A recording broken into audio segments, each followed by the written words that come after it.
Hey guys, video on my Crosman 38C, yeah, 38C, like C, it's supposed to be T, but it's, yeah, C. So, this is a video explaining something that a lot of people don't realize. They know they have the Crosman 38C and the Crosman 38T. The 38T is basically this gun with a much longer barrel. The barrel comes out to about here. So it's a much larger barrel. It's a much more accurate gun. So basically this video is explaining to you that a lot of people think, either you have the Crosman 38T or the Crosman 38C. That's halfway true. Basically the same stock gun from here to here. The barrel is the difference. So you can, 1 second. There's a screw right here. Take a flathead. Take it to the screw. Just unscrew it. It's not a very long screw, but it's slightly irritating to get out because the barrel gets in the way.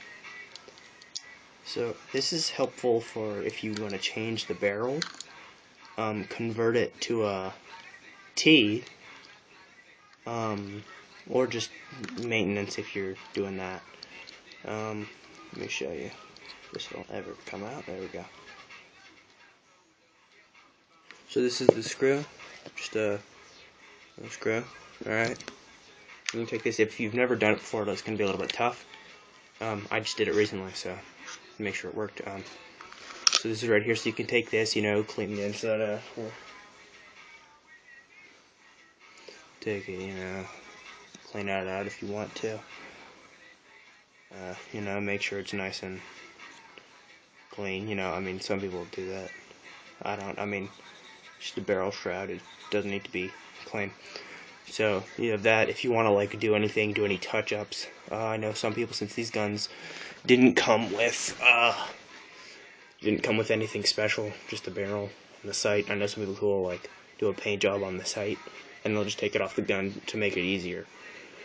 If you want to temper with it, it makes it a lot easier when you can take the barrel shroud off. So when you take this off, you're left with the gun and this. This is just the piece that this screw goes into to hold the shroud on. So this goes on and then this screws into here. I guess you can shoot the gun without the shroud on. You can shoot it like this. There's nothing saying that this won't work, but you won't be able to hit anything because there's no front sight, so it'd just be kind of guessing where the round's going to hit. It is nice to be able to take it off if you're going to clean the barrel. I'm not going to do it right now because it's a pain in the ass, but there's this little Allen key right here. You can see the little hole. That's for a hex key. I said Allen key, it's a hex key.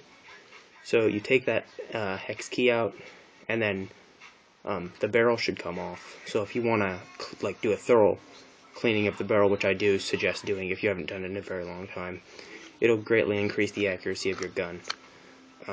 Clean it off, do a real nice little cleaning of it, and it'll help your gun a lot in the long run, accuracy wise. But yeah. Yeah, so that's that. If you have any questions about it, any comments, questions, just ask me. I'll answer. But this is really the reason that these guns are so heavy. This right here probably weighs half a pound, literally just a barrel shroud, because this is just a solid piece of metal, which is really nice. This is just one full piece of CNC'd metal, I think. No, it's not. It's two pieces of solid metal welded together. You can see the seam right there.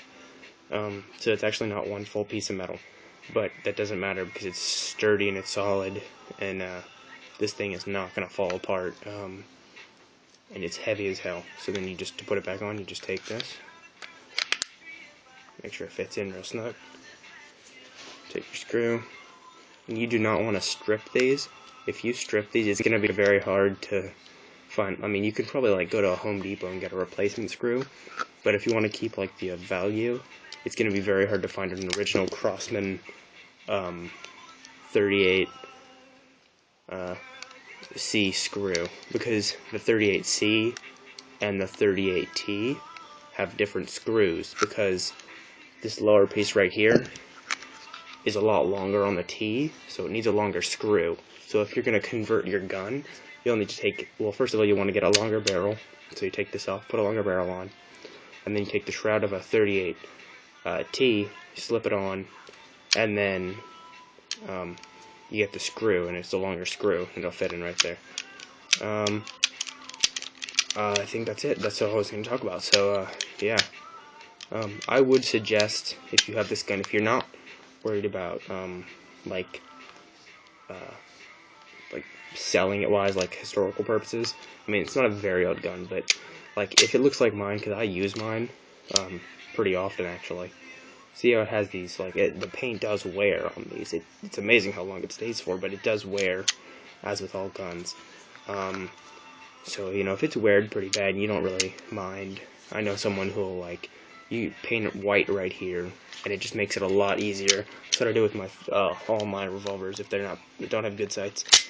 It's a lot easier to sight, but I actually haven't done this to this gun, because I don't want to.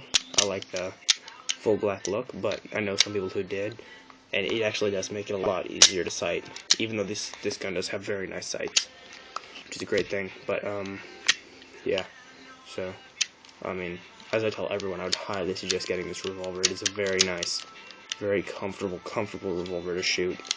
There's no, I mean, as you can see, I have full control in my finger of the hammer.